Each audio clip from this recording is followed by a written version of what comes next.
Naam, asalamu alaykum na hujambo popote pale ulipo. Karibu sana. Ni Ijumaa nyingine ya tarehe 19 mwezi ni Disemba 2025 ndio mwaka. Karibu sana. Binaitwa Juma Mohamed, utaungana nami katika kutazama habari usiku huu kutoka hapa Channel 10 Plus habari. Nitakuangazia habari za kitaifa, habari za kimataifa, bila kusahau habari za biashara na uchumi. Wakati kwenye upande wa habari za michezo na burudani, Esther Mtebe atakuja hapa kutujuza. Karibu sana tuweze kuwa wote, lakini kuarifu kwamba matangazo haya pia unayapata mubashara kupitia YouTube channel yetu ya Channel 10 Plus Tanzania. Karibu. Waziri Mkuu wa Jamhuri ya Muungano wa Tanzania, Mheshimiwa Dr. Mwigulu Lameck Nchemba amesema kitendo cha wakazi wa mkoa wa Mtwara kudumisha amani na usalama wa nchi wakati wote kinapaswa kuigwa na Watanzania wote ili kuchochea kasi ya maendeleo ya nchi. Mwandishi wetu Adam Malima kutoka mkoani Mtwara, taarifa yake inafafanua zaidi. Ni Waziri Mkuu wa Jamhuri ya Muungano wa Tanzania Dr. Mwigulu Nchemba akiwasili katika uwanja wa ndege wa Mtwara na kupokelewa na wenyeji wake, viongozi na wakazi mbalimbali wa mkoa huu wa Mtwara. Katika mapokezi hayo, Waziri Mkuu anaelezwa na mwenyeji wake mkuu wa mkoa wa Mtwara, Kanali Patrick Sawara, kuwa amani iliyopo mkoani Mtwara, mkoa ambao upo mpakani mwa nchi, inatokana na wananchi kuamua kudumisha amani na usalama wa nchi. Hata katika zile tarehe za 9 Disemba zilikuwa zinazungumzwa, mkoa wa Mtwara watu waliendelea na shughuli zao kama kawaida, licha ya vyombo vyetu vya ulinzi na usalama kuimarisha ulinzi, lakini wananchi wa Mtwara waliamua kwamba sisi tunakwenda kwenye masuala ya amani. Mara baada ya mapokezi hayo, Dr. Nchemba anaeleza kuwa utulivu, amani na usalama ulioonyeshwa kabla, wakati na baada ya uchaguzi ni wa kipekee unaopaswa kuigwa na Watanzania wote kwa mustakabali wa maendeleo ya taifa. Walichofanya Wanamtwara wamefanya jambo jema, na hii ndio inatakiwa iwe spirit ya Watanzania wote. Ni jambo jema na ndo msingi wa kwanza wa kufanikisha shughuli za maendeleo. Pasipo kuwepo na amani, hata aliyekuwa amepanga kufanya biashara ndogo ya kuchoma muhindi barabarani hawezi kufanya. Hata aliyekuwa amepanga kufanya biashara yake ya duka hawezi kufanya. Kwa hiyo hilo ni jambo la msingi sana, na niwapongeze kwa hatua hiyo ambayo mmeifanya. Aidha, Waziri Mkuu Dr. Mwigulu Nchemba amesisitiza umuhimu wa wananchi kuzitumia vizuri mvua za mwaka huu kwa uzalishaji wa chakula kwa kuwa ni chache, na kwamba licha kuwepo kwa akiba kubwa ya chakula nchini, changamoto ya uhaba wa chakula inaweza kujitokeza siku za baadaye kama wananchi wasipotumia vizuri mvua chache za mwaka huu kwa ajili ya kilimo. Kadhalika kuhifadhi vizuri chakula kwa maana ya tuna akiba ya kutosha mpaka sasa kwenye hifadhi yetu, lakini pakisha kuwa na mtawanyo usioridhisha wa mvua, huwa inaweza ikatokea mazingira ya kutokea upungufu huko mbeleni. Waziri Mkuu ameshuka katika uwanja wa ndege wa Mtwara na kuendelea na safari yake mkoani Lindi kwa ziara ya kikazi. Kutoka mkoani Mtwara, Adam Malima, Channel. Asante Adam Malima kutoka huko kusini mwa Tanzania. Kiongozi wa Kanisa Katoliki duniani Papa Leo amewakemea vikali viongozi wa kisiasa na viongozi wa dini wanaotumia imani za kidini kuhalalisha migogoro, vita au sera za utaifa, akisema kitendo hicho ni kufuru na dhambi kubwa inayomkosea Mungu. Katika ujumbe wake kuelekea siku ya amani duniani ya Kanisa Katoliki itakayoadhimishwa Januari mosi 2026, Papa Leo ametoa wito kwa waumini wote kupinga matumizi mabaya ya dini na katika siasa. Papa Leo amesema wapo baadhi ya viongozi wa dini ambao wamekuwa wakitumia dini kama daraja la kuchochea chuki kwa waumini, jambo ambalo amelikemea. Amesisitiza kuwa waumini wanapaswa kupinga mwenendo huo kwa vitendo na kwa maisha yao ya kila siku. Katika ujumbe huo wa kurasa 4 unaotolewa kila mwaka, Papa Leo pia amelalamikia ongezeko la matumizi ya kijeshi, akinukuu takwimu za taasisi ya Stockholm ya utafiti wa amani SIPRI zinazoonyesha kuwa matumizi ya kijeshi duniani yaliongezeka kwa asilimia 9.4 kwa mwaka 2024 na kufikia jumla ya dola za Marekani trilioni 2.7, sawa na asilimia 2.5 ya pato la dunia. Tutoke hapo tukatazame habari nyingine na turejee hapa nchini ambapo serikali imeanza mpango wa kuunganisha kitambulisho cha taifa na huduma nyingine za kiserikali ikiwemo huduma za bima, leseni ya udereva na masuala ya mifuko ya hifadhi ya jamii ili kuepusha utitiri wa vitambulisho pale mwananchi anapohitaji huduma mbalimbali. Kauli hiyo imetolewa na Waziri wa Mambo ya Ndani ya Nchi George Simbachawene wakati akizungumza katika kikao kazi cha tathmini na utekelezaji wa ahadi ya siku 100 za Rais wa Jamhuri ya Muungano wa Tanzania Mheshimiwa Dr. Samia Suluhu Hassan kinachofanyika mkoani Pwani chini ya mkuu wa mkoa huo Alhaji Abubakar Kunenge, wakuu wa wilaya na viongozi wengine wa juu wa ngazi ya mkoa. Tupate nafasi ya kumtazama na kumsikiliza George Simbachawene, Waziri wa Mambo ya Ndani ya Nchi. Moja kati ya vitu msingi kwa sasa ni identification, utambuzi wa watu. Na watu hawa wakitambuliwa wakapata vitambulisho au utambulisho, na utambulisho ni namba ile ya utambulisho, lakini baadaye ile kadi ambayo inakuwa ina chip ambayo imebeba utambulisho wako.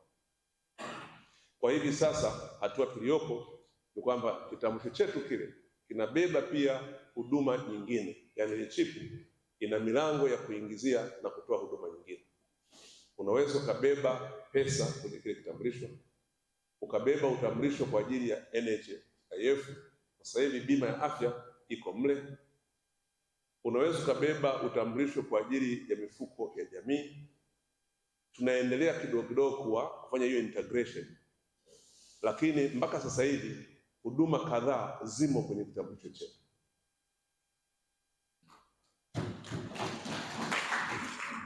Kwa hivyo kama tutaweza kuwapatia Watanzania wote vitambulisho, tutakuwa tumefanya transformation kubwa kwenye digital economy, kwa sababu sasa tunaweza tukafanya biashara, na hata wizi, kupotea kwa fedha ni kwa sababu pesa inatoka kwa mtu mmoja anayejulikana inaenda kwa mtu mwingine anayejulikana, kwa hiyo haiwezi.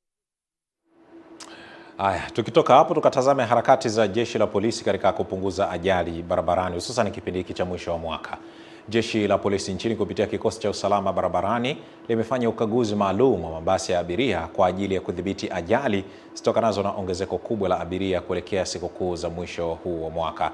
Taarifa ambayo imesomwa nami inafafanua. Mkuu wa operesheni ya kikosi cha usalama barabarani nchini, kamishna msaidizi wa polisi ACP Joseph Mwakabonga ameongoza zoezi hilo, ambapo amesema operesheni hiyo inafanyika nchi nzima ili kutoa elimu kwa madereva na abiria pamoja na kufanya ukaguzi wa vyombo vya moto ili kuhakikisha ajali za barabarani zinapungua kama sio kuisha kabisa. Madereva mnakuwa na mategemeo makubwa kutokana na kuongezeka kwa abiria barabarani. Abiria wanakuwa na move kutoka sehemu moja kwenda sehemu nyingine. Kwa hiyo na ninyi vile vile mnakuwa na mihemko ya kutaka kupata abiria wengi na kusafirisha abiria wengi kwa muda mfupi. Amesema jeshi la polisi halitakuwa na muhali kwa yoyote atakayebainika kukiuka sheria. Sambamba na hilo, amewataka madereva kujiepusha na kuendesha vyombo vya moto huku wakiwa wamelewa, mwendo kasi, pamoja na kuyapita magari mengine kwa uzembe katika maeneo hatarishi bila kuchukua tahadhari za kiusalama. Dereva anaendesha gari hana leseni. Dereva anaendesha miendo ya ajabu ajabu.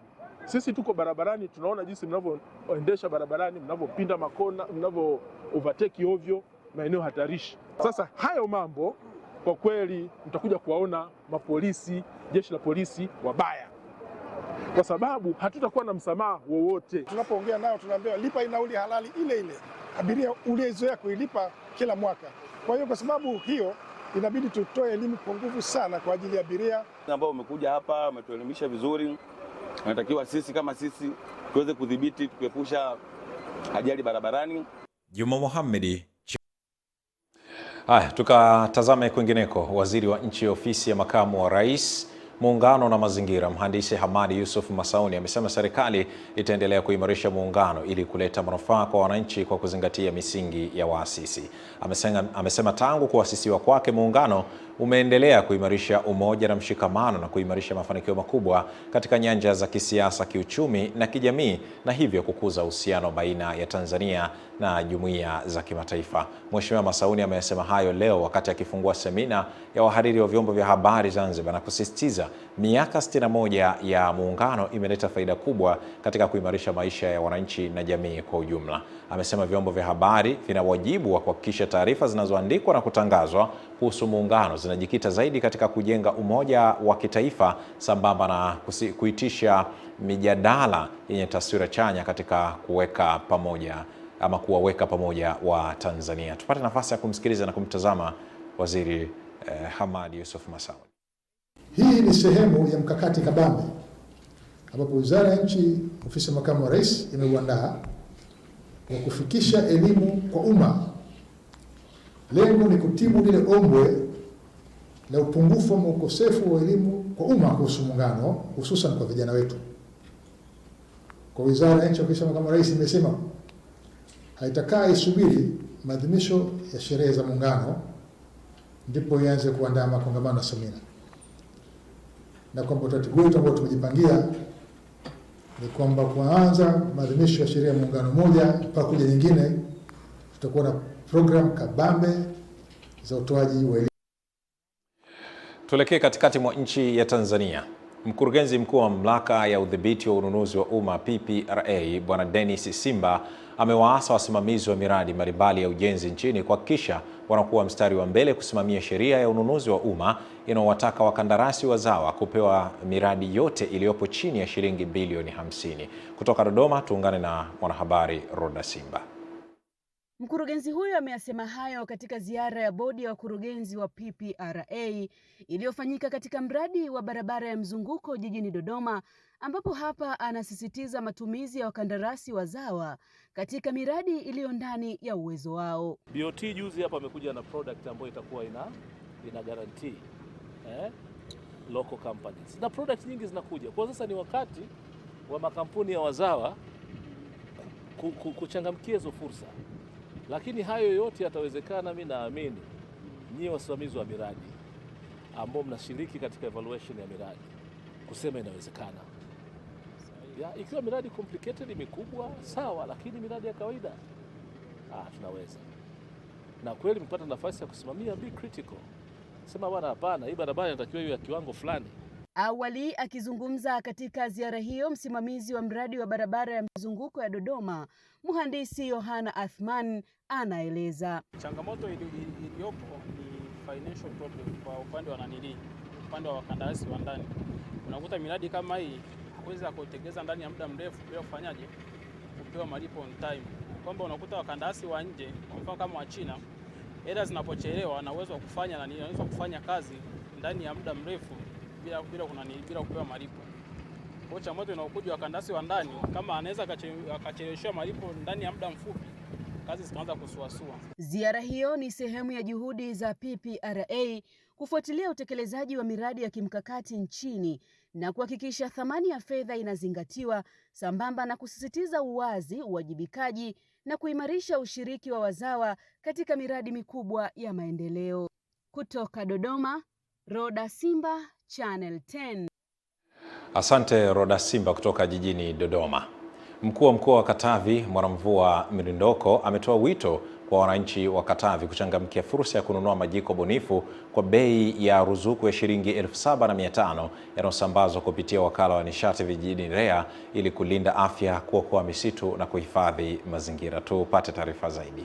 Ametoa rai hiyo wakati wa uzinduzi wa mradi wa kusambaza majiko banifu ya ruzuku yapatayo 3,126 mkoani humo unaotekelezwa na kampuni ya Tango Energy Limited ya jijini Dar es Salaam, ukiratibiwa na kusimamiwa na REA kwa thamani ya shilingi milioni 156.3, ikiwa ni utekelezaji mkakati wa taifa wa matumizi ya nishati safi ya kupikia 2024-2034. Shukrani hizi zimfikie Mheshimiwa Rais na nimhakikishie kwamba afua zote zinazohusiana na utunzaji wa mazingira, utunzaji wa misitu, lakini pamoja na matumizi ya nishati safi, sisi tutasimamia katika mkoa huu wa Katavi kwa kushirikiana na wakuu wa wilaya wote pamoja na watendaji mbalimbali kuhakikisha kwamba jambo hili linafanikiwa.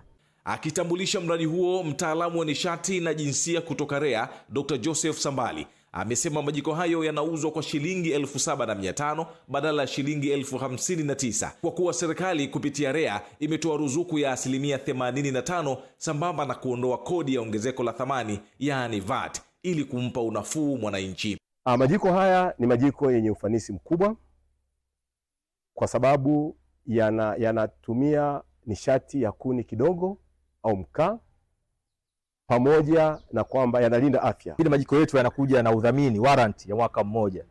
Kwa hiyo watumiaji watakuwa hawana mashaka, ndani ya mwaka mmoja chochote kitakachotokea sisi tutakuwa na watu wetu ambao watakuwa tayari kuangalia kwamba majiko haya yanabaki yakitumika na yanawasaidia kweli. Mimi ni Juma Abdurrahmani. Kama na kwanza unaungana nasi, hii ni habari kutoka hapa Channel 10 Plus. Kwa sasa tuelekee kutazama habari nyinginezo. Baraza Kuu la Umoja wa Mataifa jana Alhamisi lilimuidhinisha rais wa zamani wa Iraq Barham Salih kuwa mkuu ajaye wa shirika la wakimbizi UNHCR, akiwa ni wa kwanza kutoka Mashariki ya Kati tangu mwishoni mwa miaka 1970. Baraza hilo lenye wanachama jumla ya 193 lilimchagua mwanasiasa huyo wa Kikurdi mwenye umri wa miaka 65 kwa sasa kuwa kamishna mkuu wa UNHCR kwa makubaliano na rais wa baraza hilo Annalena Baerbock. Katibu mkuu wa Umoja wa Mataifa Antonio Guterres amemsifu kiongozi huyo kutokana na uzoefu wake kwenye eneo la diplomasia, siasa na utawala na kumtaja kuwa mbunifu wa mageuzi ya kitaifa. Salih anachukua nafasi ya Filippo Grandi ambaye muda wake wa awamu ya pili unamalizika Disemba 31 na kipindi cha Salih kitaanza rasmi Januari mosi. Turejee hapa nchini na kwa sasa tukatazame habari kutoka maeneo huko ya Chanika. Wenyeviti wa mitaa iliyopo kata ya Chanika katika halmashauri ya mji wa Handeni mkoani Tanga wamebaini dosari kwenye baadhi ya vifaa vya ujenzi wa shule shikizi inayojengwa kwenye kata hiyo, huku pia wakisikitishwa na kasi ndogo ya ujenzi wa shule hiyo inayotarajiwa kuanza kupokea wanafunzi ifikapo mwezi Januari 2026. Ernest Mbaezi anatujuza zaidi. Hayo yamebainika wakati wa ziara ya kamati ya maendeleo ya kata ya Chanika ikiongozwa na mwenyekiti wake ambaye ni diwani wa kata hiyo Bwana Habibu Mbota, walipotembelea na kukagua ujenzi wa shule hiyo shikizi kwenye mtaa wa Azimio. Na hapa wenyeviti hao wa mitaa pamoja na wajumbe wa kamati hiyo wanasema. Tuliulizia hapa tukaambiwa kwamba mradi ule uko kwenye 48. Ina maana mradi unaenda mwisho na watoto Januari wanatakiwa waanze kusoma. Mradi huu utakuwa Januari kweli utakuwa umeshaisha, watoto wanaanza kusoma. Ukiangalia mchanga ulioko pale, mimi japo si injinia naona kama hauna ubora. Ni mchanga ambao umechanganyika na udongo tifutifu. Huu kweli utasababisha kleki kwenye majengo yetu. Na ndio maana unaona hiyo hela baadaye sasa wanakuja wanaletewa mapicha kwamba ile hela kuna sehemu moja tumechimba shimo, sijui ikapungua, sijui ikafanyeje, tumeitumia kwa namna moja ama nyingine. Msimamizi wa mradi huo mhandisi Elias Mganga amekiri kuwepo kwa mapungufu hayo, huku diwani wa kata Chanika Habibu Mbota akitoa maelekezo kwa kamati mbalimbali za mtaa wa Azimio katika usimamizi wa mradi huo. Ukiangalia mchanga huu kweli una shida. Huu mchanga huwezi kuutumia kupiga plasta. Na hata kama unataka kumwagia zege ni lazima labda uchanganye na mchanga mwingine utaweza kusaidia. Lakini ukiangalia mchanga hatuwezi kutumia kupiga. Option ni nini? Kwa option ni kwamba inabidi hapo mchanga itakiwa kamati siku ya mapokezi hiyo itakiwa moja pale mzabuni aulishie mchanga wake. Lakini mimi niombe baada ya kikao hichi kala mwalimu tu reject huu mchanga. Huu mradi ni wa kwenu, msimwachie mtendaji peke yake. Kama kuna kitu kinasumbua, mnaona kama wanafanya urasimu, semeni. Si unamwambia uhamisho tu aende hata kwa Masaka huko. Sio, mnanielewa vizuri. Ni lazima nyie mchangamke, nyie wajumbe. Kuna kazi nyingine hapa mtakiwa msifanye. Unaweza ukashangaa pengine hata hiyo kamati iliyochaguliwa nyenye pengine hamjairidhia. Nimekuja pale kuna maneno nayasikia pale. Mimi ni kiongozi lazima niyaseme. Nayasikia pale kwamba hii kamati yenyewe imefanya kuteuliwa tu na mwenyekiti. Sasa umeona hiyo? Ina maana ushirikiano hauko sawa. Ni lazima tuzidishe ushirikiano ili wananchi wapate huduma. Kutoka wilayani Handeni mkoani Tanga, mimi ni Ernest Mbe. Asante kutoka Handeni. Kwa sasa tuelekee jijini Miami. Rais wa Marekani Donald Trump na mwakilishi wake maalum Steve Witkoff wanakutana leo Disemba 19 na maafisa wa Qatar, Misri na Uturuki huko Miami mjini Florida. katika kujadili hatua ya pili ya makubaliano ya kumaliza vita katika ukanda wa Gaza. Waziri Mkuu na Waziri wa Mambo ya Nje wa Qatar, Sheikh Mohammed bin Abdulrahman bin Jassim Al Thani, amesema mkutano huo unaandaa mpango kamili wa kuhamia hatua ya pili ya makubaliano ya kuunda utawala wa kiraia wa Palestina haraka iwezekanavyo. Akiwa jijini Washington, Al Thani amesema kuwa amekubaliana na katibu wa jimbo la Marekani Marco Rubio kuongeza juhudi kufikia hatua hiyo kwa kuwa hali ya sasa inahatarisha makubaliano ya kila siku. Wakati hayo yakiendelea, idadi ya vifo vitokanavyo na baridi na mabadiliko ya hali ya hewa inazidi kuongezeka, ambapo watu 13 wamefariki dunia, huku Wizara ya Afya inayosimamiwa na Hamas mapema wiki hii ilitangaza kifo cha mtoto wa mwezi mmoja, Said Asad Abdin, aliyefariki kutokana na baridi kali katika eneo la Al-Mawasi magharibi mwa Khan Yunus. Ndio tamati ya habari za kitaifa sambamba na habari za kimataifa. Tupate mapumziko mafupi, tutakuja kutazama habari za biashara na uchumi. Mimi naitwa Juma Mohamed, endelea kubaki na Channel 10 Plus.